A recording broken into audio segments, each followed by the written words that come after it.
എല്ലാവരും വെളുത്ത നിറമുള്ള പെണ്ണിനെ മാത്രമേ വിവാഹം കഴിക്കൂ എന്ന് തീരുമാനിച്ചാൽ, എന്റെ പ്രിയപ്പെട്ട ചെറുപ്പക്കാരെ, എല്ലാരും ഇങ്ങനെ കണ്ണാടിയുടെ മുന്നിൽ നോക്കും. ആണുങ്ങളും പെണ്ണുങ്ങളും. പെണ്ണുങ്ങൾക്കാണ് ഏറ്റവും കൂടുതൽ ടെൻഷൻ. കണ്ണാടിയുടെ മുന്നിൽ പോയി നിൽക്കുമ്പോ, പടച്ചോനെ എനിക്ക് നിറം കറുപ്പാണല്ലോ അല്ല, ബ്ലാക്ക് ആണല്ലോ അല്ല. പലരും വന്ന് പെണ്ണ് നോക്കും, എങ്ങനുണ്ട്, പെണ്ണൊക്കെ കൊള്ളാം, പക്ഷെ നിറം ഇത്തിരി കുറവാ. ഏറ്റവും കൂടുതൽ വിവാഹം മുടങ്ങിപ്പോകുന്നത് എന്റെ പ്രിയപ്പെട്ട സഹോദരങ്ങളെ ഗ്ലാമർ ഇല്ലാത്തതിന്റെ പേരിൽ. ആണുങ്ങളൊക്കെ ആണുങ്ങൾ പെണ്ണുങ്ങൾക്ക് ഗ്ലാമർ നോക്കി. ഇപ്പൊ പെണ്ണുങ്ങൾ നേരെ തിരിച്ചു നോക്കാൻ തുടങ്ങിയിട്ടുണ്ട്. ആണുങ്ങൾക്ക് ഗ്ലാമർ ഉണ്ടെങ്കിൽ എങ്കിൽ എന്റെ പ്രിയപ്പെട്ട ചെറുപ്പക്കാരോട് പറയുന്നു, അള്ളാഹുവിന്റെ റസൂൽ സല്ലല്ലാഹു അലൈഹി വസല്ലമ തങ്ങൾ പറഞ്ഞു, നിങ്ങൾ ഗ്ലാമർ നോക്കിയിട്ട് കെട്ടല്ലേ എന്ന് നബി മുഹമ്മദ് മുസ്തഫ സല്ലല്ലാഹു അലൈഹി വസല്ലമ തങ്ങൾ പറഞ്ഞു, ഗ്ലാമർ നോക്കി കെട്ടരുത് മോനെ.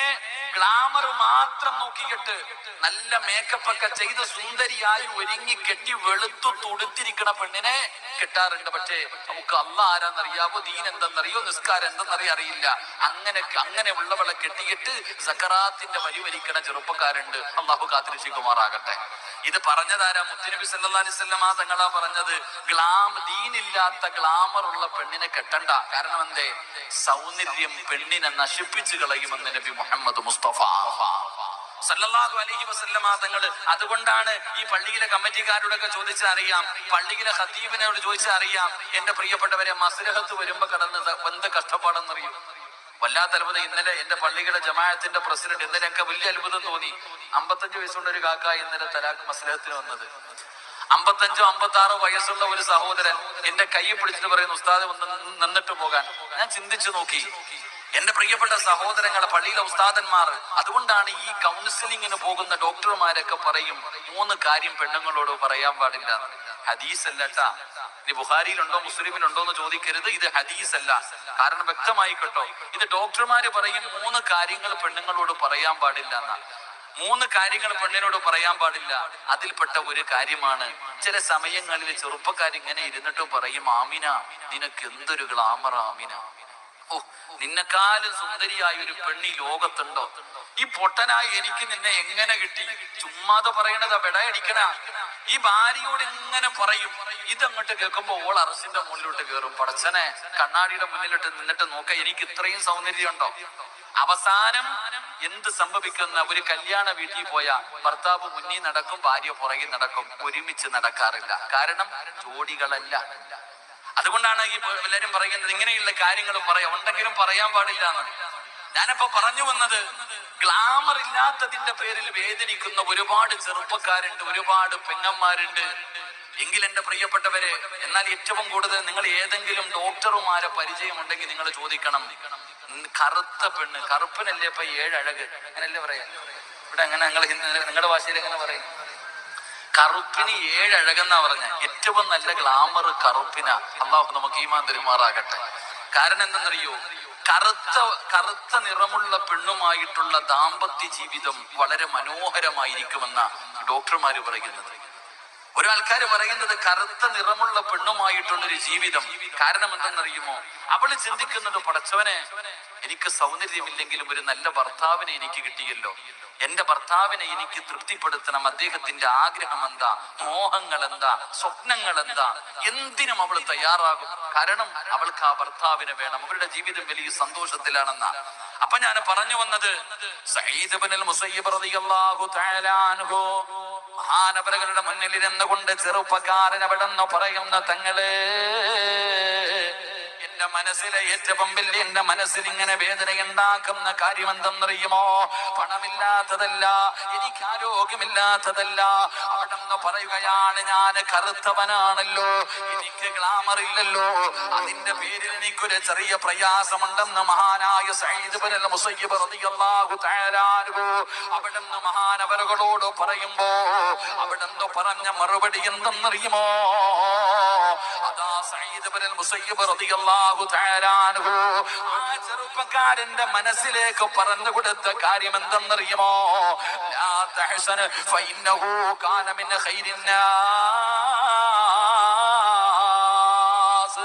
മഹാനായ സഈദ് ഇബ്നുൽ മുസയ്യിബ് റളിയല്ലാഹു തആല അൻഹു ആ സൗന്ദര്യമില്ലെന്ന് പറഞ്ഞ ചെറുപ്പക്കാരനോട് അവിടെ പറഞ്ഞു കൊടുത്ത മോനെ നീ ഭയപ്പെടണ്ട, എന്തിനാടാ നീ വേദനിക്കുന്നത്, എന്തിനാ നീ പ്രയാസപ്പെടുന്നത്, നിറമില്ലാത്തതിന്റെ പേരിൽ കറുത്ത നിറമായി പോയതിന്റെ പേരിൽ വേദനിക്കുന്ന എന്റെ പ്രിയപ്പെട്ട സഹോദരിമാരോട് എന്തിനാ പൊന്നുമോളെ നീ ഭയപ്പെടുന്നത്? അല്ലാഹുവിന്റെ പ്രവാചകന് പറഞ്ഞതെന്തെന്നറിയുമോ? അല്ലാഹുവിന്റെ റസൂല് പറഞ്ഞതെന്തെന്നറിയുമോ? മഹാനായ സഈദ് ഇബ്നുൽ മുസയ്യിബ് റളിയല്ലാഹു തആല അൻഹു പറയുകയാ, ലാ തഹ്സൻ, മോനെ നീ ഭയപ്പെടണ്ട, ഫഇന്നഹു കാന മിൻ ഖൈരിൻ നാസ്. ഈ സൗന്ദര്യമില്ലാത്തവര്, ഈ ഗ്ലാമർ ഇല്ലാത്ത എത്രയോ പേര് അല്ലാഹു ജനങ്ങളിൽ ഉയർത്തിയിട്ടുണ്ട്. മഹാനായ സഈദ് ഇബ്നുൽ മുസയ്യിബ് റളിയല്ലാഹു തആല അൻഹു അവിടുന്ന് ചെറുപ്പക്കാരനോട് പറഞ്ഞു കൊടുത്ത മറുപടി എന്തെന്നറിയുമോ?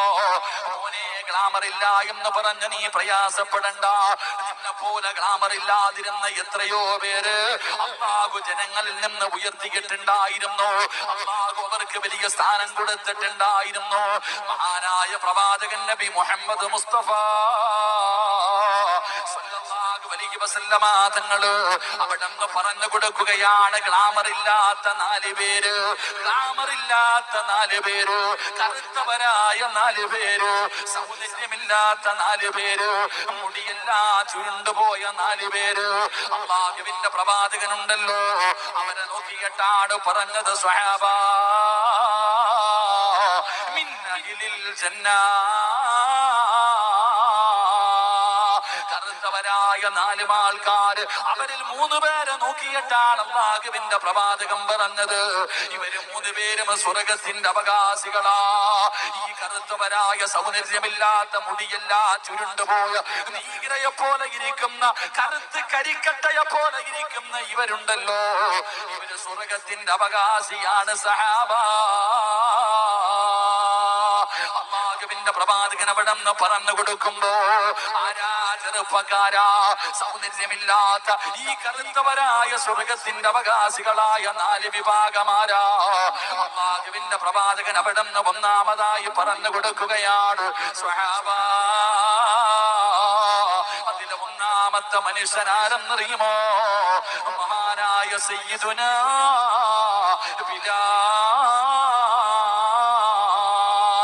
ബിലാൽ റളിയല്ലാഹു തആല അൻഹു. പ്രിയപ്പെട്ടവരെ, ബിലാൽ തങ്ങളുടെ ചരിത്രം വായിച്ചു നോക്ക്. ഗ്ലാമറില്ലാത്ത സഹാബിയല്ലോ, കറുത്തവനായ സ്വഹാബിയല്ലോ, മുടിയൊക്കെ ചുരുണ്ടുപോയ സ്വഹാബിയല്ലോ, നീഗ്രോയെ പോലെ ഇരിക്കുന്ന സ്വഹാബിയല്ലോ.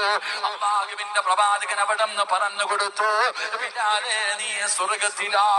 അല്ലാഹുവിന്റെ പ്രവാചകൻ അവിടെ നിന്ന് ബിലാൽ തങ്ങളെ കുറിച്ച് പറഞ്ഞു കൊടുത്തത് എങ്ങനെയാണ്? അതുകൊണ്ട് ഗ്ലാമർ ഇല്ലാത്തതിന്റെ പേരിൽ നീ ഭയപ്പെടണ്ട, നീ ഒരിക്കലും വിഷമിക്കണ്ട. ആ ബിലാലിനാണ് അല്ലാഹുവിന്റെ പ്രവാചകൻ അവിടെ നിന്ന് കൊടുത്ത സ്ഥാനം എന്താ? അല്ലാഹുവിന്റെ പ്രവാചകന് കഅബാലയത്തിന്റെ മുറ്റത്ത് നിൽക്കുമ്പോ, അതാ കഅബാലയത്തിന്റെ മുകളിൽ കയറി ബാങ്ക് വിളിക്കുന്നതിന് വേണ്ടിയുള്ള അവസരം കടന്നു വന്നപ്പോ, അല്ലാഹുവിന്റെ പ്രവാചകന്റെ മുന്നിൽ 100 കണക്കിന് സ്വഹാബികൾ നിൽക്കുന്നുണ്ട്. മഹാനായ സയ്യിദുനാ അബൂബക്കർ സിദ്ദീഖ്, ഉമർ ഇബ്നുൽ ഖത്താബ്, മഹാനായ സയ്യിദുനാ ഉസ്മാൻ ഇബ്നു അഫ്ഫാൻ, പഠിച്ചവനെ ഇങ്ങനെ എണ്ണി എണ്ണി പറയാൻ കഴിയുന്ന ഒരുപാട് സ്വഹാബികള് അല്ലാഹുവിന്റെ പ്രവാചകൻ എന്നോട് പറയും എന്ന് കരുതിയിട്ട് എല്ലാവരും പ്രവാചകന്റെ ചുണ്ടിലേക്ക് നോക്കി നിൽക്കുകയാണ്. എല്ലാവരും പ്രവാചകന്റെ ചുണ്ടിലേക്ക് മുത്തുനബി ആരുടെ പേരാണ് പറയുന്നതെന്ന് കേൾക്കാം. എല്ലാവരും ഇങ്ങനെ നോക്കി നിൽക്കുമ്പോ അല്ലാഹുവിന്റെ റസൂല് വിളിക്കുന്നു, ബിലാലേ, ബിലാല്. അല്ലാഹുവിന്റെ പരിശുദ്ധമായ കഅബാലയത്തിന്റെ മുകളിൽ കയറിയിട്ട് അവിടെ അല്ലാഹു അക്ബർ, അല്ലാഹു അക്ബർ, അവിടെ ആദ്യമായിട്ട് ബാങ്ക് വിളിക്കാനുള്ള അവസരം കൊടുത്തത് ഈ കറുത്തവനായ, ഈ നൂഹിരയായ, ഈ മുടിയെല്ലാം ചുരുണ്ടുപോയ ഈ ബിലാലിനായിരുന്നു എന്ന് ചരിത്രം പറഞ്ഞു തരുമ്പോൾ, എന്റെ പ്രിയമുള്ളവരെ, ആ 4 പേരിൽ ഒന്നാമത്തെ മനുഷ്യനാരാ? മഹാനായ സയ്യിദുനാ ബിലാൽ. മഹാനായ ബിലാൽ റളിയല്ലാഹു തആല അൻഹു. എന്റെ പ്രിയപ്പെട്ടവരെ, ബിലാലിന്റെ മഹത്വം ഞാൻ പറഞ്ഞു തരേണ്ടതില്ലല്ലോ. അല്ലാഹുവിന്റെ പ്രവാചകന് സുബഹി നമസ്കാരം കഴിഞ്ഞ് തന്റെ മുന്നിലിരിക്കുന്ന സ്വഹാബത്തിനോട്, ഞാൻ ഇന്നലെ സ്വർഗത്തിൽ പോയി, ആ സ്വർഗത്തിന്റെ അനുഗ്രഹങ്ങൾ കണ്ടതിനെ കുറിച്ച് പ്രവാചകൻ തന്റെ അനുയായികളോട്, തന്റെ മുന്നിലിരിക്കുന്ന നൂറുകണക്കിന് സ്വഹാബത്തിനോട് പ്രവാചകൻ അവിടെ നിന്ന് പറഞ്ഞു കൊടുക്കുമ്പോ റസൂലുള്ളാഹി ചോദിക്കുന്നു, ബിലാലേ, ഇന്നലെ ഞാൻ സ്വർഗത്തിൽ നിന്നെ കണ്ട് ബിലാലേ, എന്റെ മുന്നിലൂടെ സ്വർഗത്തിലൂടെ നടന്നു പോകുന്നത് ഞാൻ കണ്ടു ബിലാല്. നിന്നെ കുറിച്ച് അല്ലാഹുവിന്റെ മലക്കുകൾ പോലും അത് ബിലാലാണെന്ന് എന്നോട് പറയുകയാ എന്ന് പ്രവാചകന് സ്വർഗത്തിൽ കണ്ടു എന്ന് പറഞ്ഞ ബിലാൽ റളിയല്ലാഹു തആല അൻഹു. ആ ഒന്നാമത്തെ സ്വഹാബിയെ കുറിച്ചാണ് സഈദ് ഇബ്നുൽ മുസയ്യിബ് റളിയല്ലാഹു തആല അൻഹു പറഞ്ഞു കൊടുക്കുന്നത്. രണ്ടാമത്തെ മനുഷ്യനാരെന്നറിയുമോ? സഈദ് ഇബ്നുൽ മുസയ്യിബ് റളിയല്ലാഹു തആല അൻഹു പറയുകയാ, മഹാനായ ലുഖ്മാനുൽ ഹകീം, ലുഖ്മാനുൽ ഹകീം റളിയല്ലാഹു തആല അൻഹു. എന്റെ പ്രിയപ്പെട്ടവരെ, ആരാണ് ലുഖ്മാനുൽ ഹകീം? തങ്ങളാരാ? അല്ലാഹുവേ, പരിശുദ്ധമായ ഖുർആൻ എടുത്ത് നോക്കൂ. അല്ലാഹുവിന്റെ വിശുദ്ധമായ ഖുർആനിലെ ഒരു അധ്യായത്തിന്റെ പേര് തന്നെ, അല്ലാഹുവിന്റെ പരിശുദ്ധമായ ഖുർആനില് 114 അധ്യായങ്ങളുണ്ട്. ആ 114 അധ്യായത്തിലെ ഒരു അധ്യായത്തിന്റെ പേരെന്താ? സൂറത്തുൽ ലുഖ്മാൻ. മഹാനായ ലുഖ്മാനുൽ ഹകീം റളിയല്ലാഹു തആല അൻഹു. ഒരു വാപ്പ എങ്ങനെയാണ് തന്റെ പൊന്നാര മകനെ ഉപദേശിക്കുന്നത്? ഒരുപാട് ഉപദേശങ്ങൾ പരിശുദ്ധമായ ഖുർആൻ എടുത്തു നോക്ക്. ഒരു വാപ്പ എങ്ങനെയാണ് തന്റെ മക്കളെ ഉപദേശിക്കുന്നതെന്ന് പഠിക്കാൻ എന്റെ പ്രിയമുള്ളവരെ ഉപകാരപ്പെടുന്ന രീതിയിൽ ലുഖ്മാനുൽ ഹകീം റളിയല്ലാഹു തആല അൻഹു അവിടുന്ന് ഉപദേശിച്ചു കൊടുത്ത ഉപദേശം അല്ലാഹുവിന്റെ ഖുർആൻ അവിടുന്ന് നമുക്ക് പഠിപ്പിക്കുന്നുണ്ട്. രണ്ടാമതായിട്ട് സഈദ് ഇബ്നുൽ മുസയ്യിബ് റളിയല്ലാഹു തആല അൻഹു ആ കറുത്തുപോയ നിറമില്ലാത്തതിന്റെ പേരിൽ വിഷമിക്കുന്ന ചെറുപ്പക്കാരനോട് പറഞ്ഞു, മോനെ, 4 കറുത്ത ആൾക്കാരെയാണ് അല്ലാഹു ജനങ്ങളിൽ ഒരുപാട് ഉയർത്തിയത്. സൗന്ദര്യമില്ലാത്ത ഈ കറുത്തവരെ അല്ലാഹു വല്ലാതെ ഉയർത്തി. അല്ലാഹു സ്വർഗത്തിന്റെ അവകാശി എന്ന് പ്രവാചകൻ പറഞ്ഞു കൊടുത്തിട്ടുണ്ട്. അതിലെ ഒന്നാമത്തെ മനുഷ്യൻ മഹാനായ സയ്യിദുനാ ബിലാൽ റളിയല്ലാഹു തആല അൻഹു. അല്ലാഹു അവിടത്തെ മഹത്വം കൊണ്ട് അല്ലാഹു നമുക്ക് ഈമാൻ നിലനിർത്തി തരുമാറാകട്ടെ. എന്റെ പ്രിയപ്പെട്ടവരെ, ബിലാൽ റളിയല്ലാഹു തആല അൻഹു. 2 ലുഖ്മാനുൽ ഹകീം റളിയല്ലാഹു തആല അൻഹു. ലുഖ്മാനുൽ ഹകീം എന്ന് പറയുന്ന ഈ മഹാനിന്റെ ചരിത്രം നമ്മളൊന്ന് പഠിച്ചു നോക്കണം. വല്ലാത്ത ചരിത്രമാ. നിങ്ങൾ പരിശുദ്ധമായ ഖുർആൻ എടുത്തു നോക്ക്. സൂറത്തുൽ ലുഖ്മാൻ എടുത്ത് വായിച്ചു നോക്കണം. സൂറത്തുൽ ലുഖ്മാൻ എടുത്ത് ഇങ്ങനെ ഓതുമ്പോ ഇന്നത്തെ യുവതലമുറയൊക്കെ പഠിക്കണം, ഇന്നത്തെ വാപ്പമാരൊക്കെ പഠിക്കേണ്ട ഒരു സൂറത്താ സൂറത്തുൽ ലുഖ്മാൻ. അള്ളാഹു ഓതാൻ ഭാഗ്യം തരുമാറാകട്ടെ. അള്ളാഹു ഓതി നോക്കാൻ ഭാഗ്യം തരുമാറാകട്ടെ. പഠിപ്പിക്കണം. ഓരോ വാപ്പയും എടുത്തു വെച്ച് നോക്കണം. ഒരു മകൻ ഒരു വാപ്പ വിളിച്ചു കൊടുക്കുന്ന എത്രയോ മനോഹരമായ ഉപദേശങ്ങൾ. ഒരു മനുഷ്യന്റെ ജീവിതത്തിൽ മാറ്റം വരുത്താൻ കഴിയുന്ന വലിയ ഒരു ഉപദേശം ഓരോ വാപ്പയും പഠിക്കണം. ഓരോ വാപ്പമാരും ഓരോ ഉമ്മമാരും സൂറത്തുൽ ലുഖ്മാനിന്റെ അർത്ഥം വായിച്ചു പഠിക്കണം. അത് ജീവിതത്തിൽ ഒരുപാട് ഉപകാരപ്പെടുന്നതാ. അങ്ങനെ വായിച്ചു പഠിക്കാത്തത് കൊണ്ടാണല്ലോ എന്റെ പ്രിയപ്പെട്ടവരെ നമ്മുടെ മക്കളൊക്കെ ഇന്ന് പല മാതാപിതാക്കളും കണ്ണുനീര് കുടിക്കുന്നത്. അൽഹംദുലില്ലാഹ്, ജമാഅത്തിന്റെ പ്രസിഡന്റ് അവിടെ നിന്ന് പറഞ്ഞു, ഉസ്താദേ, ഞങ്ങൾ ഇവിടെ ഒരു സ്കൂള് തുടങ്ങാൻ പോകുകയാണ്.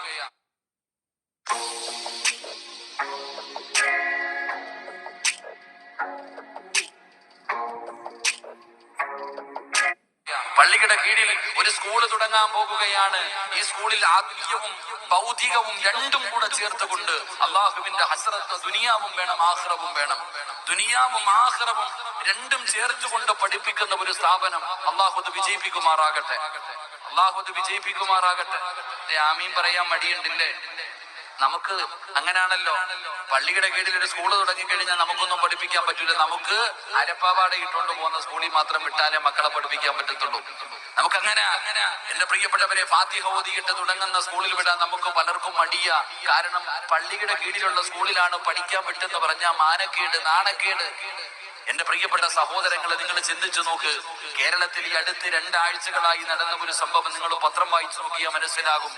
എന്റെ പ്രിയപ്പെട്ടവരെ, തിരുവനന്തപുരം ജില്ലയിൽ, എന്റെ ജില്ലയായ തിരുവനന്തപുരം ജില്ലയിൽ, ഞാനിപ്പോ താമസിക്കുന്ന തിരുവനന്തപുരം ജില്ലയിൽ നെയ്യാറ്റിൻകര എന്ന് പറയുന്ന ഒരു സ്ഥലത്ത് തന്റെ പ്രിയപ്പെട്ട അച്ഛനും അമ്മയും പോലീസുകാര് വീട്ടിൽ നിന്ന് പുറത്താക്കുന്നതിന് വേണ്ടി കടന്നു വന്നപ്പോ ശരീരത്തിൽ പെട്രോൾ ഒഴിച്ചിട്ട് പ്രതിഷേധം കാണിച്ചതാ. അബദ്ധത്തിൽ അവരുടെ ശരീരത്തിലേക്ക് തീ വീണ് രണ്ടുപേരും തന്റെ കണ്ണിന്റെ മുന്നിൽ കടന്ന് തീ പിടിച്ചിട്ട് രണ്ടുപേരും ശരീരത്തിലേക്ക് തീ പിടിച്ചു. അവർ രണ്ടുപേരും മരണപ്പെട്ടു പോയി. അവസാനം തന്റെ പ്രിയപ്പെട്ട അച്ഛനെ കുഴിച്ചിടുന്നതിന് വേണ്ടി വീടിന്റെ സൈഡിൽ കുഴിയെടുക്കുന്ന 10-14 വയസ്സുള്ള ഒരു മകന്റെ ചിത്രം ഞാനും നിങ്ങളും പത്രമാധ്യമങ്ങളിലൂടെ കണ്ടതാ. തന്റെ പ്രിയപ്പെട്ട അച്ഛനെയും അമ്മയെയും കുഴിച്ചിടുന്നതിന് വേണ്ടി കുഴിയെടുക്കുന്ന ഒരു മകന്റെ വാർത്ത. എന്നാൽ അതേ തിരുവനന്തപുരം ജില്ലയിൽ എന്റെ വീട്ടിൽ നിന്ന് ഏകദേശം 17 കിലോമീറ്റർ വരും വർക്കല എന്ന് പറയുന്ന സ്ഥലത്ത് തന്നെ 9.5 മാസക്കാലം ഗർഭം ചുമന്ന് മരണവേദനയുടെ വേദനയിൽ നിന്ന് പ്രസവിച്ച തന്റെ പ്രിയപ്പെട്ട പെറ്റുമ്മാനെ ചവിട്ടി തേക്കുന്ന ഒരു രംഗം ഞാനും നിങ്ങളും മൊബൈലിലൂടെ കണ്ടതാ. തന്റെ ഉമ്മയെ വല്ലാതെ തല്ലുകയാ. അതുകൊണ്ടാണല്ലോ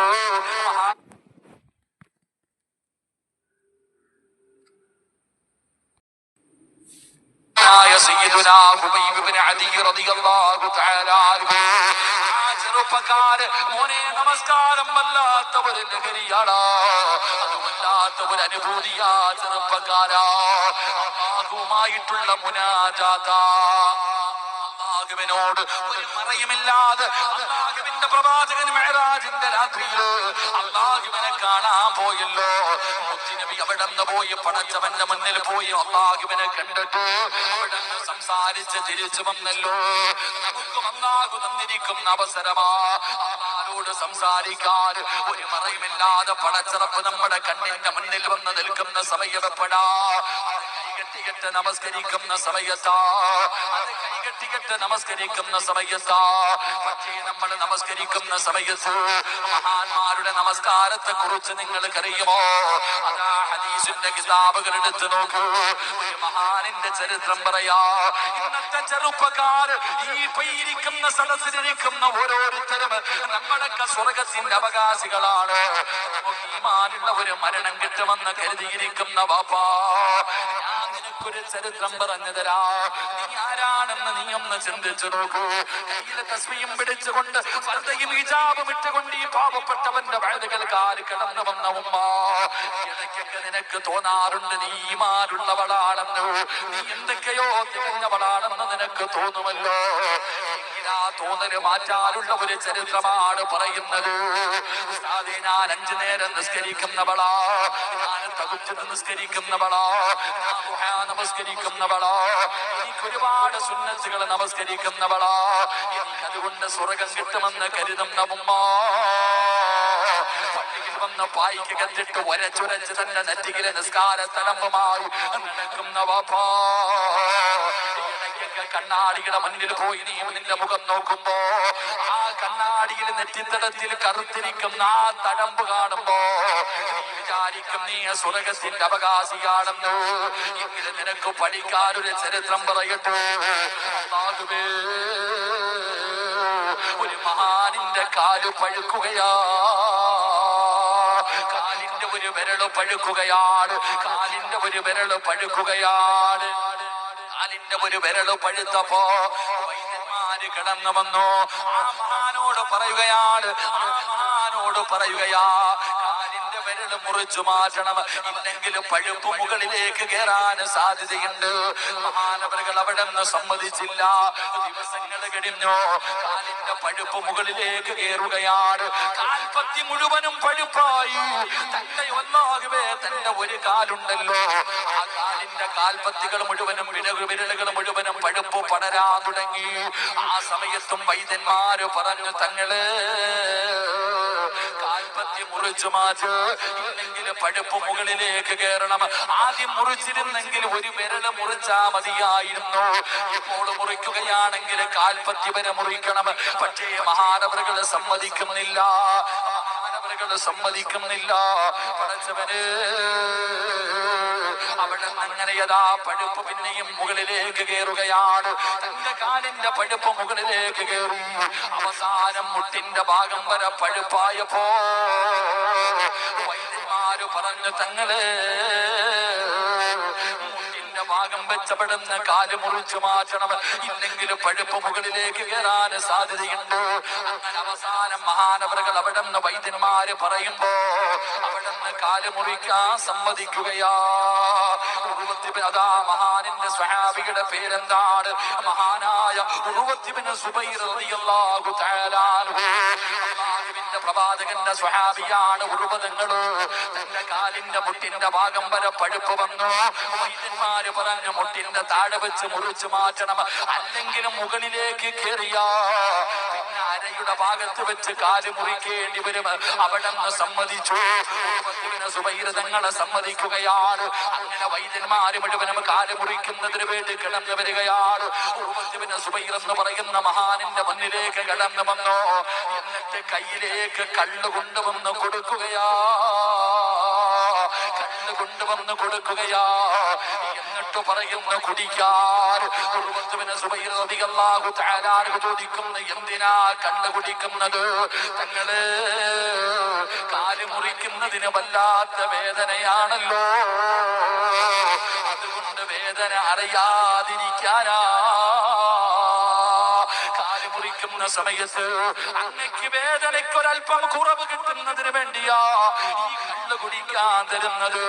മഹാനായ ഉർവത്ത് ഇബ്നു സുബൈർ റളിയല്ലാഹു തആല അൻഹുവിന്റെ കണ്ടനം നിറയുകയാണ്. അവിടെ നിന്ന് പറയുന്നു, എനിക്ക് കള്ള് വേണ്ട, എനിക്ക് കള്ള് വേണ്ട. നിങ്ങൾക്ക് എന്റെ കാലല്ലേ മുറിക്കേണ്ടത്, നിങ്ങൾക്ക് എന്റെ കാലല്ലേ മുറിക്കേണ്ടത്.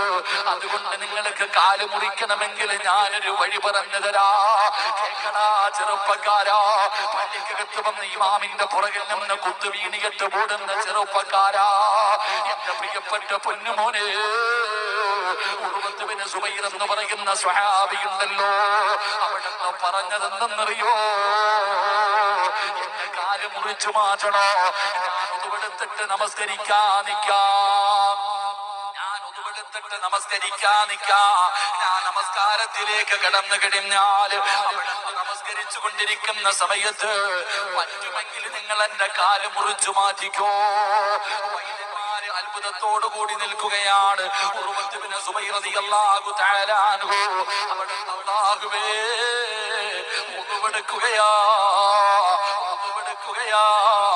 എന്നിട്ട് പടച്ച റബ്ബിന്റെ മുന്നിലേക്ക് നിസ്കാരപ്പായിലേക്ക് കടന്നു വന്ന് നിന്നിട്ട് അല്ലാഹുവോട് കൈകെട്ടുകയാണ്. അല്ലാഹു അക്ബർ എന്ന് പറഞ്ഞുകൊണ്ട് കൈകെട്ടിയിട്ട് അല്ലാഹുവോട് പറയുകയാ, സ്വലാത്തി വനുസുകി വമഹ്യായ വമമാതി. അല്ലാഹുവിനോട് പറയുന്നു, പടച്ച റബ്ബേ, എന്റെ ജീവിതവും എന്റെ മരണവും എന്റെ ചലനവും എന്റെ സർവ്വതും നിനക്കാണല്ലാ എന്ന് പറഞ്ഞുകൊണ്ട് കൈകെട്ടികെട്ട് നമസ്കാരം തുടങ്ങി. അവിടുന്ന് ഫാത്തിഹ ഓതി സൂറത്ത് ഓതാ തുടങ്ങുമ്പോ പറയുകയാ, സൂറത്തില് മുസമ്മിലാണ് ഓതിയതെന്ന് പറയുന്നുണ്ട്. ഏത് സൂറത്തുമാകട്ടെ, മഹാനവറുകൾ അവിടെ നിന്ന് നമസ്കാരത്തിലേക്ക് പ്രവേശിച്ച് കിടന്നപ്പോ വൈദ്യന്മാര് വാളെടുത്ത് കൊണ്ടുവന്നു, വൈദ്യന്മാര് കത്തിയെടുത്ത് കൊണ്ടുവന്നു. എന്നിട്ട് ഉർവത്ത് ഇബ്നു സുബൈർ റളിയല്ലാഹു തആല അൻഹുവിന്റെ കാലുണ്ടല്ലോ അവിടെ നിന്ന് വെട്ടി മുറിക്കുകയാ. കാലങ്ങ് വെട്ടി മുറിച്ചടാ. ഒരു മരുന്നും കൊടുത്തില്ല, ഒരു ഇഞ്ചക്ഷനും എടുത്തില്ല. നമസ്കരിച്ചു കൊണ്ടിരുന്ന മനുഷ്യന്റെ കാലതാ കൊല വെട്ടിയെടുക്കുന്നത് പോലെ അവിടെ നിന്ന് മഹാനവറുകളുടെ കാലവടന്ന് വെട്ടി മുറിക്കുകയോ. സുബ്ഹാനല്ലാഹ്, ഉർവത്ത് ഇബ്നു സുബൈർ തങ്ങൾ അറിഞ്ഞില്ല. പൊന്നുമോനെ, പെങ്ങളെ, ഒരു കൊതു കൊതുവ് കടിച്ചാ നീ അറിയുമല്ലോ, ഒരു ഉറുമ്പ് കടിച്ചാ നീ അറിയുമല്ലോ. അപ്പൊ നിന്റെ നമസ്കാരം എത്രയാണെന്ന് നീ ചിന്തിച്ചു നോക്കൂ. ഉറുവത്തുബിന് സുബൈർ റളിയല്ലാഹു തആല അൻഹുവിന്റെ അവിടത്തെ കാല് വെട്ടി മുറിക്കുകയാണ്.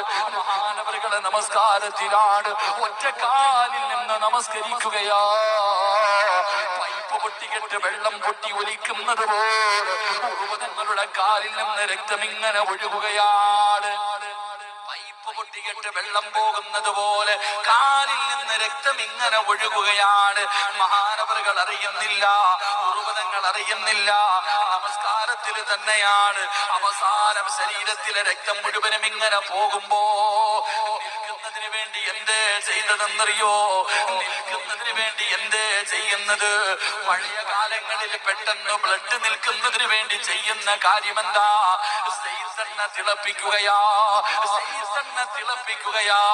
സൈസെണ്ണ തിളപ്പിച്ചിട്ട് ഉറുവ റളിയല്ലാഹു തആല അൻഹുവിന്റെ മുറിച്ച കാലിന്റെ ബാക്കിയിലേക്ക്, ആ മുറിച്ചു മാറ്റിയ സ്ഥലത്തേക്ക് ആ തിളച്ച എണ്ണയങ്ങ് പിടിച്ചു കൊടുക്കുകയാ. അറിഞ്ഞില്ല ചെറുപ്പക്കാരാ. जयपुर की एक auto rickshaw driver Ramesh Yadav ने अचानक തിളപ്പിച്ചിട്ട് തന്റെ കാലിലേക്ക് രക്തമൊന്ന് നിൽക്കുന്നതിന് വേണ്ടി മുക്കുമ്പോഴും മഹാനവറുകൾ അറിഞ്ഞില്ല. അവസാനം തന്റെ ശരീരത്തിലെ രക്തം മുഴുവനും ഇങ്ങനെ ഒഴുകിയിട്ട് മഹാനവറുകൾ അവിടെ നിന്ന് ബോധം കെട്ട് താഴെ വീഴുകയാ. ാകട്ടെ. ഒരു കാല് നിസ്കരിച്ചുകൊണ്ടിരുന്നപ്പോഴേ അങ്ങോട്ട് വെട്ടി മുറിച്ചു മാറ്റി, അറിഞ്ഞില്ല. ഒരു കാല് വെട്ടി മുറിച്ചിട്ട് ആ സഹാബി അറിഞ്ഞില്ല. തിളച്ച എണ്ണയെടുത്ത് ആ കാലിന്റെ അകത്ത് മുക്കിയിട്ടു അറിഞ്ഞില്ല. നമ്മളോ ഒരു കൊതുവ് കടിച്ച ഞാൻ അറിയും. നിങ്ങളുടെ കാര്യം എങ്ങനെയാണെന്ന് എനിക്കറിയില്ല. അല്ലാഹു ഈമാൻ തരുമാറാകട്ടെ. നിങ്ങൾ അറിയോ? കൊതുവ് കടിച്ചറിയോ? പറ മനുഷ്യന്മാരെ, കൊതുവ് കടിച്ചറിയോ? അറിയില്ലേ? അപ്പൊ എന്ത് നിസ്കാരവാദ?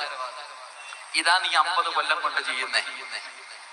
ഇതാണ് നിങ്ങൾ 30, 40, 50 കൊല്ലം കൊണ്ട് നിസ്കരിക്കുന്നു. എന്താ ഉമ്മമാരെ, നീയൊക്കെ ഒരുപാട് നിസ്കരിക്കുന്നുണ്ടല്ലോ. ഇങ്ങനെ ജീവിതത്തിൽ ഒരു നിസ്കാരം ഉണ്ടോ എനിക്കോ നിങ്ങൾക്കോ? ഇല്ല സഹോദരങ്ങളെ. ഇങ്ങനത്തെ നിസ്കാരം കൊണ്ടാ നമ്മൾ താടിയും തഴമ്പും വെച്ചുകൊണ്ട് സ്വർഗത്തിൽ പോകുമെന്ന് പറഞ്ഞ് കാത്തു കിടക്കുന്നത്. അള്ളാഹു കാത്തിരക്ഷിക്കുമാറാകട്ടെ. ഉറക്കപ്പറല്ല കാത്തിരക്ഷിക്കുമാറാകട്ടെ. അള്ളാഹു കാത്തിരക്ഷിക്കുമാറാകട്ടെ. അതാണ് ഇപ്പൊ പെണ്ണുങ്ങളെന്ന് പറഞ്ഞാൽ ഇപ്പൊ ഇങ്ങനാണല്ലോ, എവിടെയാണ് പൈസ വെച്ചത് എന്ന് ഓർമ്മ വന്നില്ലെങ്കിൽ പറയുന്ന വഴി ഒന്ന് നിസ്കരിച്ചാൽ മതി, ഓർമ്മ വരുമെന്ന്. എവിടെയാണ് ഏതെങ്കിലും ഒരു സാധനം എവിടെയെങ്കിലും, ഇമാം അബൂ ഹനീഫ റളിയല്ലാഹു തആല അൻഹുവിന്റെ അടുക്കൽ ഒരു മനുഷ്യൻ വന്നിട്ട് പറഞ്ഞു, തങ്ങളെ കുറച്ചു പൈസ ഞാൻ ഒരു സ്ഥലത്ത് കുഴിച്ചിട്ടു, എവിടെയാണെന്ന് എനിക്ക് അറിയണില്ല, മറന്നുപോയി, എന്തെങ്കിലും ഒരു വഴി ഉണ്ടെങ്കിൽ പറഞ്ഞുതരാം. മഹാനവറുകൾ പറഞ്ഞു, വല്ല ഫിഖിഹിന്റെ മസലയാണെങ്കിൽ ഞാൻ പറഞ്ഞു തരാം. പൊക്കോളാൻ പറഞ്ഞു. ഇല്ല, എനിക്കൊരു വഴി പറഞ്ഞതാ, എനിക്ക് എന്തെങ്കിലും ഒരു വഴി പറഞ്ഞതാ.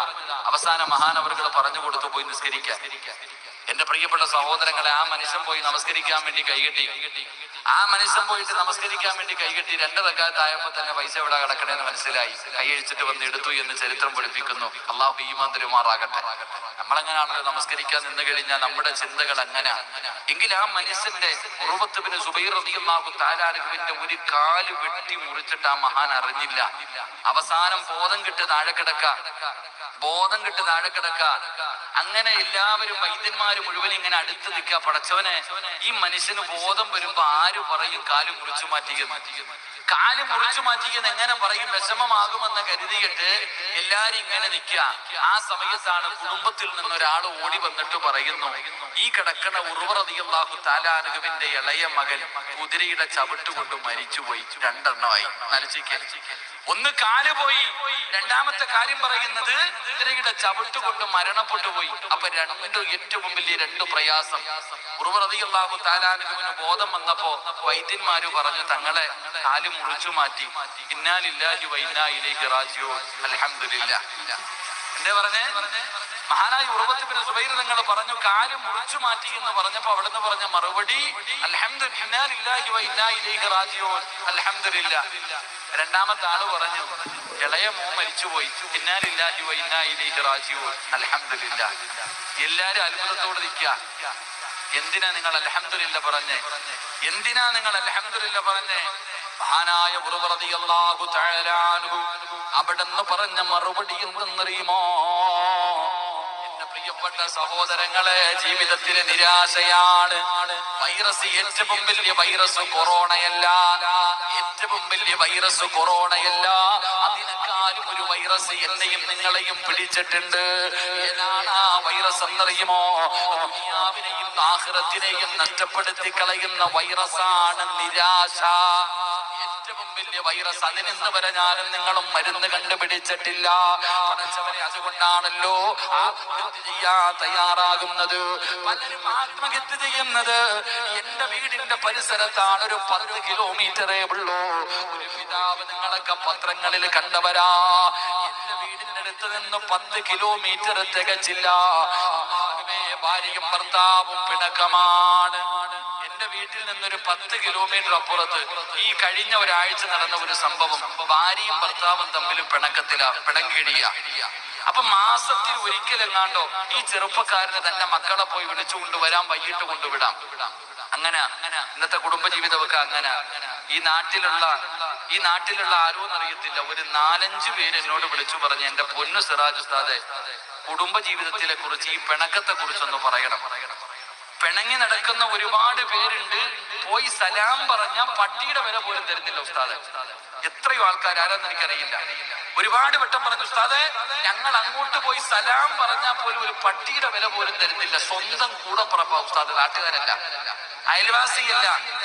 ഒന്ന് ചിന്തിച്ചു നോക്കിക്കേ. അള്ളാഹു ഓന് ഹിദായത്ത് കൊടുക്കുമാറാകട്ടെ. ആമീൻ പറ, ആമീൻ പറ. അങ്ങോട്ട് പോയി സലാം പറഞ്ഞിട്ട് സ്വന്തം കൂടപ്പുറപ്പ് പോലും വില നൽകുന്നില്ല. അതാരാണോ സലാം പറഞ്ഞത് ആ മനുഷ്യൻ അള്ളാഹു സ്വർഗം കൊടുക്കുമാറാകട്ടെ. കാരണം സ്വർഗം കൊടുക്കും. നബി സല്ലല്ലാഹു അലൈഹി വസല്ലമ തങ്ങൾ പറഞ്ഞു, 2 പേര് പിണങ്ങിയിരുന്നു, ആദ്യം പോയി സലാം പറയുന്നവന് സ്വർഗമുണ്ടെന്ന് നബി മുഹമ്മദ് മുസ്തഫ. ആ പറഞ്ഞ താത്താനോട് ഞാൻ പറയുന്നത്, താത്ത, അവള് മടക്കുകയോ മടക്കാതിരിക്കുകയോ അത് അവളുടെ ഇഷ്ടം. നിനക്ക് സ്വർഗമുണ്ട്, അത് മതി. അള്ളാഹു സ്വർഗം നൽകി അനുഗ്രഹിക്കുമാറാകട്ടെ. ഞാൻ പറഞ്ഞു വന്നത്, എന്റെ പ്രിയപ്പെട്ടവർ, അങ്ങനെ മാസത്തിൽ ഒരു ദിവസം തന്റെ മകനെ, ഈ 2 മക്കൾ, ഒരുത്തന് 11 വയസ്സ്, ഒരു കുട്ടിക്ക് 6-7 വയസ്സ്, വീട്ടിൽ നിന്ന് വിളിച്ചുകൊണ്ട് ഓട്ടോയ്ക്കകത്ത് കയറ്റി രാവിലെ കൊണ്ടുപോയി കടപ്പുറത്ത് കൊണ്ടുപോയി കടല് കാണിച്ചു കൊടുത്തു. തിരുവനന്തപുരത്ത് കൊണ്ടുപോയി കടപ്പുറം കാണിച്ചു കൊടുത്തു. എന്നിട്ട് തന്റെ പൊന്നാര മക്കൾക്ക് പുതിയ വസ്ത്രം വാങ്ങിച്ചു കൊടുത്തു. കഴിക്കാൻ ഭക്ഷണം വാങ്ങിച്ചു കൊടുത്തു. ഒരുപാട് ബീച്ചുകളിലും സ്ഥലങ്ങളിലും കൊണ്ടുപോയി കറങ്ങാൻ കാണിച്ചു കൊടുത്തു. എന്നിട്ട് വൈകുന്നേരം ആ മക്കളെയും കൊണ്ട് വീട്ടിലേക്ക് വന്നു. വന്നിട്ട് 11 വയസ്സുള്ള മകന്റെ കയ്യും കാലും കെട്ടി. 11 വയസ്സുള്ള മകന്റെ കയ്യും കാലും കെട്ടിയിട്ട് വാപ്പ ആ മകന്റെ കഴുത്തറുത്തു കൊന്നു. അള്ളാഹു കാത്തുരക്ഷിക്കുമാറാകട്ടെ. ആ 11 വയസ്സുള്ള രാവിലെ മുതൽ വൈകുന്നേരം വരെ കൊണ്ടു നടന്നു ഭക്ഷണം വാങ്ങിച്ചു കൊടുത്ത് സ്നേഹിച്ച മകനെ വൈകിട്ട് വാപ്പ കഴുത്തറുത്തു കൊന്നു. എന്നിട്ട് ഇളയ മകന്റെ കയ്യിൽ പിടിച്ചുകൊണ്ട് അമ്പലത്തിന്റെ കുളത്തിലേക്ക് പോയി ചാടി ആത്മഹത്യ ചെയ്തു. അള്ളാഹു കാത്തുരക്ഷിക്കുമാറാകട്ടെ. ഒന്ന് ആലോചിച്ച് നോക്കിയ സഹോദര, ഒന്ന് ആലോചിച്ച് നോക്കിയേ. ഇന്നത്തെ കാലഘട്ടം. ഈ കാസർഗോഡാണ്, ഇന്നലെയോ മെലഞ്ഞാന്നോ പത്രത്തിലുണ്ട്, ഒരു പെണ്ണ് നൊന്തു പ്രസവിച്ച കുഞ്ഞിനെ ഇയർഫോൺ കഴുത്തി ചുറ്റിയിട്ട് കൊന്നത്. ഒന്ന് ആലോചിക്കും. ഉമ്മത്ത് ഇതെല്ലാം മുസ്ലിമാ, അതാ മനസ്സിലാക്കണ്ടേ. ഇതാരും മറ്റുള്ളവരെല്ലാം മീമ, കാഫൊന്നുമല്ല, മീമ തന്നെയാ. ഇതെല്ലാം ചെയ്തിരിക്കുന്നത് മുസ്ലിമീങ്ങൾ. എന്റെ ചിന്ത, എന്റെ പ്രിയപ്പെട്ട സഹോദരങ്ങളെ, എല്ലാവർക്കും നിരാശ അള്ളാഹു കാത്തുരക്ഷിക്കുമാറാകട്ടെ. ആ നിരാശ അള്ളാഹു മാറ്റി തരുമാറാകട്ടെ. ഞാൻ ചിന്തിക്കുന്നത്, പോണെങ്കിൽ ഒറ്റയ്ക്ക് പോയാൽ പോരെ, അപ്പൊ എന്തിനാ ഇതുങ്ങളെ കൂടെ കൊണ്ടുപോകുന്നത്? ചാകണ്ടവൻ ഒറ്റയ്ക്ക് എത്താ പോരെ, എന്തിനാ മറ്റുള്ളവരോട് മക്കളെ കൂടെ കൊല്ലുന്നൊരവസ്ഥ? അള്ളാഹു നമുക്ക് ഈമാൻ നൽകി അനുഗ്രഹിക്കുമാറാകട്ടെ. കുട്ടികൾ വളരെ ശ്രദ്ധിക്കുന്നില്ല. ഇപ്പൊ ഇങ്ങോട്ട് വരുമ്പോ ഒരു ചെറുപ്പക്കാരൻ തിരുവനന്തപുരത്ത് വർക്കലയിൽ നിന്ന് വിളിച്ചിട്ട് പറയുന്നു, ഉസ്താദെ, വീടിന്റെ പുറത്തിറങ്ങാത്ത മോന. എന്നാൽ 2-3 കുട്ടികൾ വന്നിരുന്ന് കളിക്കാൻ വിളിച്ചു. കടപ്പുറത്ത് പോയതാ. ബോള് കളിച്ചുകൊണ്ടിരുന്നപ്പോ ബോള് കടലിൽ പോയി വീണത്ര.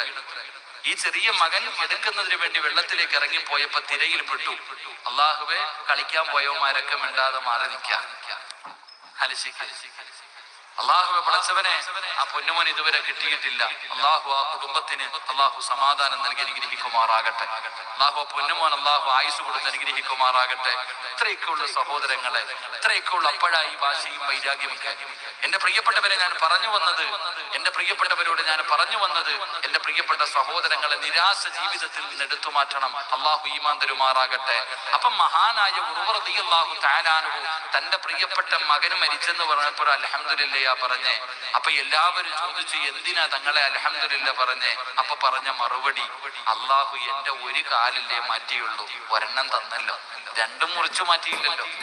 രണ്ട് കാലും അള്ളാഹു മുറിച്ചു മാറ്റിയില്ലല്ലോ, ഒരെണ്ണമല്ലേ മുറിച്ചു മാറ്റിയുള്ളൂ. അൽഹംദുലില്ലാ. എനിക്ക് അള്ളാഹു 7 മക്കളെ തന്നിട്ട് ഒരത്തിനെയല്ലേ തിരിച്ചു വിളിച്ചുള്ളൂ, ബാക്കി 6 ഉണ്ടല്ലോ. അതുകൊണ്ട് അൽഹംദുലില്ലാ. അള്ളാഹു നമുക്ക് ഈമാൻ തരുമാറാകട്ടെ. ഇത് പറഞ്ഞതിന് ശേഷമാണ് ഉർവ റളിയല്ലാഹു തആല അൻഹു കരയാൻ തുടങ്ങി. जयपुर के एक auto rickshaw driver Ramesh Yadav മഹാനവറുകൾ കരയാൻ തുടങ്ങി. അപ്പൊ ചോദിച്ചു, എന്തിനാ തങ്ങളെ കരയണേ? പറഞ്ഞ മറുപടി എന്തെന്നറിയോ? ഇനി ഒരുപാട് നേരം നിന്ന് നിസ്കരിക്കാൻ പറ്റില്ലല്ലോ. അവിടെന്ന് പറഞ്ഞ മറുപടി, അല്ലാഹുവേ, ഇനി ഒരുപാട് നേരം എനിക്ക് നിന്ന് നിസ്കരിക്കാൻ കഴിയില്ലല്ലോ, അല്ലാഹുവിനോട് സംസാരിക്കാൻ കഴിയില്ലല്ലോ, ഒരു കാലല്ലേ ഉള്ളൂ. അത് ഓർത്തിട്ടാണ് കരയുന്നതെന്ന് മഹാനായ ഉർവ റളിയല്ലാഹു തആല അൻഹു പറഞ്ഞു കൊടുക്കുമ്പോ, പ്രിയപ്പെട്ടവരെ, ഇനി നിങ്ങൾ ഓരോരുത്തരും വിലയിരുത്തൂ. ഇങ്ങനെ ഒരു നമസ്കാരം എന്റെയോ നിങ്ങളുടെയോ ജീവിതത്തിൽ ഒരിക്കലെങ്കിലും നമസ്കരിച്ചിട്ടുണ്ടോ? മരിക്കുന്നതിന് മുമ്പ് എന്നെങ്കിലും ഒരു ദിവസം നിനക്കങ്ങനെ നമസ്കരിക്കാൻ കഴിഞ്ഞോ? നമസ്കാരപ്പായിൽ നിന്ന് എഴുന്നേൽക്കുമ്പോ, നമസ്കാരപ്പായിക്കകത്ത്, ഈ പള്ളിക്കകത്ത് വന്ന് നീ നമസ്കാരം കഴിഞ്ഞ് എഴുന്നേൽക്കുമ്പോ അല്ലാഹുവിന്റെ മലക്കുകൾ നിന്നെ കെട്ടിപ്പിടിക്കുകയാ. അല്ലാഹുവിന്റെ മലക്കുകൾ നിന്റെ കയ്യിൽ പിടിച്ചിട്ട് പറയുകയാ, നീ സ്വർഗത്തിന്റെ അവകാശിയാ, നീ സ്വർഗത്തിന്റെ അവകാശിയാ. സ്വർഗത്തിന്റെ മുന്നിൽ എഴുതി വെച്ചിട്ടുണ്ട്. അങ്ങനെ അല്ലാഹുവിന്റെ മലക്കുകൾ കയ്യിൽ പിടിച്ച് മുസാഫഹ ചെയ്തിട്ട് അവിടെ നിന്ന് നിസ്കാരപ്പായിൽ നിന്ന് യാത്രയാക്കുന്ന ഒരു ദിവസം നിന്റെ ജീവിതത്തിലേക്ക് കടന്നു വരണം ചെറുപ്പക്കാരാ. അതുകൊണ്ട് എന്റെ പ്രിയപ്പെട്ട മക്കളോട് എനിക്ക് പറയാറുള്ളത്, മോനെ, നമസ്കാരം അത് നമസ്കാരമാകണമടാ പൊന്നുമോനെ. ശരീരം കൊണ്ട് ചെയ്യുന്ന ഒരു അമല് മാത്രമല്ല, ഹൃദയം കൂടെ കടന്നു വരണം പൊന്നുമോനെ. നമസ്കരിക്കുന്ന സമയത്ത് നിന്റെ ഹൃദയം, അല്ലാഹുവേ, ഞാൻ നിൽക്കുന്നത് പടച്ചറപ്പിന്റെ മുന്നിലാണെന്നുള്ള ബോധം നിനക്ക് കടന്നു വരണം. അങ്ങനത്തെ രീതിയിലാണ് നമസ്കരിക്കേണ്ടത്, അങ്ങനെയാണ് നമസ്കരിക്കേണ്ടത്. അങ്ങനെ നമസ്കരിച്ചാൽ കിട്ടുന്ന പ്രതിഫലം പറയാ സഹോദരാ. നമസ്കാരത്തിന്റെ മഹത്വം പറയുകയല്ലോ. ഞാനും നിങ്ങളും ചെയ്യുന്നത് പോലെയുള്ള നമസ്കാരം നമസ്കരിച്ചാ അവസാനം നമ്മൾ നരകത്തിലാ, പറയുന്ന നരകത്തിലോ. പക്ഷേ അല്ലാഹുവേ, ഹൃദയ സാന്നിധ്യത്തോടുകൂടി ഏതെങ്കിലും ഒരു മനുഷ്യനെ നമസ്കരിച്ചാ അല്ലാഹു കൊടുക്കുന്ന പ്രതിഫലം എന്തെന്നറിയുമോ? മഹാനായ ജുനൈദുൽ ബഅദാദി റളിയല്ലാഹു തആല അൻഹു, മഹാനായ ജുനൈദ് തങ്ങളുണ്ടല്ലോ, അവിടുന്ന് മരണപ്പെടുമ്പോ മുഖത്ത് വല്ലാത്ത പ്രകാശമാ.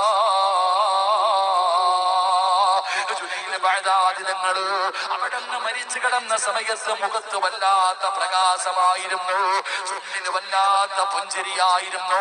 എന്തിനാ ജുനൈദുൽ ബഅദാദി തങ്ങളുടെ ചരിത്രം പറയുന്നത്? എന്തിനാ? നിങ്ങളുടെ നാട്ടിലും ഒരുപാട് പണ്ഡിതന്മാരുണ്ടായിരുന്നല്ലോ. നിങ്ങളൊന്ന് ചിന്തിച്ചു നോക്ക് എന്റെ പ്രിയപ്പെട്ടവരെ, നിങ്ങൾ ഓരോരുത്തരും ചിന്തിച്ചു നോക്ക്. ജബ്ബാർ ഉസ്താദ് ചിരിച്ചുകൊണ്ട് കിടക്കുന്നത് കണ്ടവരാ നിങ്ങൾ. ഇതുപോലെ ഒരുപാട് മഹാന്മാരായ സമസ്തയുടെ പണ്ഡിത മഹത്തുക്കള് നമ്മളെ കൊതിപ്പിച്ചിട്ട് പോയവരാണ്, നമ്മളെ കൊതിപ്പിച്ചിട്ട് പോയവരാണ്. മയ്യത്ത് കാണാൻ വരുന്നവരെ മുഴുവനും കൊതിപ്പിച്ചിട്ട് പോയവരാ. മഹാനായ ജുനൈദുൽ ബഅദാദി തങ്ങള് അവിടുന്ന് മരിച്ചു കിടക്കുമ്പോ ചിരിക്കുകയാ, മുഖത്ത് വല്ലാത്ത പ്രകാശമാ. എന്റെ പ്രിയപ്പെട്ടവരെ, നമ്മളിൽ പലരും പറയാറുണ്ടല്ലോ, ഈ സദസ്സിലിരിക്കുന്ന പ്രായമുള്ളവര്, എന്റെ പെങ്ങന്മാര് പറയും, ഉസ്താദേ, എന്റെ വാപ്പ മരിക്കാൻ കിടന്നപ്പോ, സക്കറാത്തിന്റെ അവസ്ഥയിൽ കിടന്നപ്പോ ലാ ഇലാഹ ഇല്ലല്ലാഹ് പറഞ്ഞു കൊടുത്തത്. എന്റെ ഉമ്മ സംസം വെള്ളം കുടിച്ചു, എന്റെ ഉമ്മ സംസം വെള്ളം കുടിച്ചു, ലാ ഇലാഹ ഇല്ലല്ലാഹ് എന്നുറക്കെ പറഞ്ഞു. എന്നിട്ട് എന്റെ മുഖത്ത് നോക്കി ചിരിച്ചിട്ടാ എന്റെ ഉമ്മ യാത്രയായത്. ഉമ്മ കറുത്തതായിരുന്നെങ്കിലും മരിച്ചു കിടന്നപ്പോ ഉമ്മാടെ മുഖത്ത് പ്രകാശവാ എന്ന് പറയുന്ന ഒരുപാട് പേരുണ്ടല്ലോ. കാരണമെന്തേ പെങ്ങള്? ഉമ്മ വെള്ളിയാഴ്ച ദിവസം മരിക്കാനുള്ള കാരണമെന്താ? ലാ ഇലാഹ ഇല്ലല്ലാഹ് മുഹമ്മദുർ റസൂലുള്ളാഹ് എന്നുറക്കെ പറഞ്ഞു കേൾപ്പിച്ചിട്ട് മരിക്കാനുള്ള കാരണമെന്താ? ഉമ്മ ജീവിതത്തിൽ ഒരു വക്കത്തെങ്കിലും മുടക്കിയിട്ടുണ്ടോ? നിന്നെ പോലെ സീരിയല് കണ്ടുകൊണ്ടിരിക്കുന്നതിന്റെ ഇടയിൽ പരസ്യം വരുമ്പോ ഓടിച്ചെന്ന് തലകുത്തി വീഴുന്ന ഉമ്മയായിരുന്നില്ല. നിന്നെ പോലെ ഇന്നാഴത്തെയും ഇഖ്ലാസ് മോദിയിട്ട് ഓടുന്ന ഉമ്മയായിരുന്നില്ല. നിന്നെ പോലെ വാക്ക് പിടിച്ച അവസാന സമയം വരെ ദുഹർ അസർ വരെ എത്തിക്കുന്ന ഉമ്മയായിരുന്നില്ല. വാക്ക് വിളിച്ചു കഴിഞ്ഞ ഉടനെ അവ്വല് വഖത്തില് നിസ്കരിക്കുന്ന ഉമ്മയായിരുന്നു. അതുകൊണ്ടാ മോനെ മരിച്ചു കിടന്നപ്പോ ചിരിച്ചത്. മഹാനായ ജുനൈദുൽ ബഗ്ദാദി തങ്ങളുണ്ടല്ലോ, മരിച്ചു കിടക്കുമ്പോ മുഖത്ത് വല്ലാത്ത പ്രകാശവാ, ചുണ്ടില് വല്ലാത്ത പുഞ്ചിരിയാ. അതുമാത്രമല്ല മയ്യത്തിന് വല്ലാത്ത സുഗന്ധമാ, മയ്യത്തിന് വല്ലാത്ത ഒരു സുഗന്ധമാ. മരിച്ച വീട്ടില് കിടന്നു ചെല്ലുമ്പോ അത്ര തേക്കാതെ തന്നെ പലരുടെയും മയ്യത്ത് വല്ലാത്ത സുഗന്ധമായിരുന്നു. ജുനൈദുൽ ബഗ്ദാദി തങ്ങളുണ്ടല്ലോ, മാനവരുടെ ശരീരത്തിൽ നിന്ന് വല്ലാത്ത ഒരു പരിമളം, വല്ലാത്ത ഒരു സുഗന്ധം അവിടെ നടിച്ചു വീശുകയാണ്. പടച്ചവനെ, ഉസ്താദിനെ കൊണ്ടുപോയി കബറടക്കി. അവസാനം ശിഷ്യന്മാരുണ്ടല്ലോ ഉസ്താദിനെ സ്വപ്നം കാണുകയാ, ഗുരുനാഥനെ സ്വപ്നം കാണുകയാ. അവിടുന്ന് ചോദിക്കുന്നു, ഉസ്താദേ മരിച്ചപ്പോ വല്ലാത്ത ചിരിയായിരുന്നല്ലോ, മരിച്ചു കിടന്നപ്പോ മുഖത്ത് വല്ലാത്ത പ്രകാശമായിരുന്നല്ലോ, മരിച്ചു കിടന്നപ്പോ മയ്യത്ത് പൊതിയുമ്പോഴും മയ്യത്ത് കുളിപ്പിക്കുമ്പോഴും മയ്യത്ത് കബറിനിറക്കി വെക്കുമ്പോഴും അങ്ങയുടെ ശരീരത്ത് വല്ലാത്ത സുഗന്ധമായിരുന്നല്ലോ. കാരണമെന്തേ ഉസ്താദ്? ഇത് തങ്ങളോട് എന്റെ പ്രിയപ്പെട്ട ശിഷ്യന്മാര് ചോദിക്കുകയാ, ഇത്രയും വലിയ പ്രതിഫലം കിട്ടാനുള്ള കാരണമെന്താ? അവിടെന്ന് പറഞ്ഞ മറുപടി എന്തെന്നറിയുമോ? പറഞ്ഞ മറുപടി എന്താ?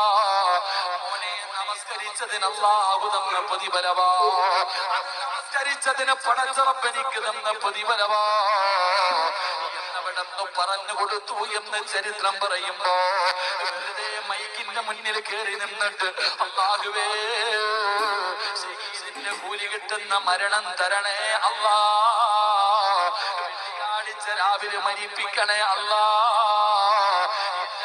കരയുന്ന ദിവസം ചിരിപ്പിക്കണേ അല്ലാ. പറഞ്ഞുകൊണ്ട് നടന്നാ മാത്രം പോരാ, അതിനു വേണ്ടി പരിശ്രമിക്കൂ, അതിനു വേണ്ടി പരിശ്രമിക്കൂ. കരുണക്കടലായ അല്ലാ, ദയാലുവായ അല്ലാ, മലിക്കുൽ ജബ്ബാറായ അല്ലാ, ഈമാനുള്ള ഒരു മരണം തരണേ അല്ലാ. വെള്ളിയാഴ്ച രാവിലോ പകലിലോ ഒരു ശഹീദിനെ പോലെ മരിക്കാൻ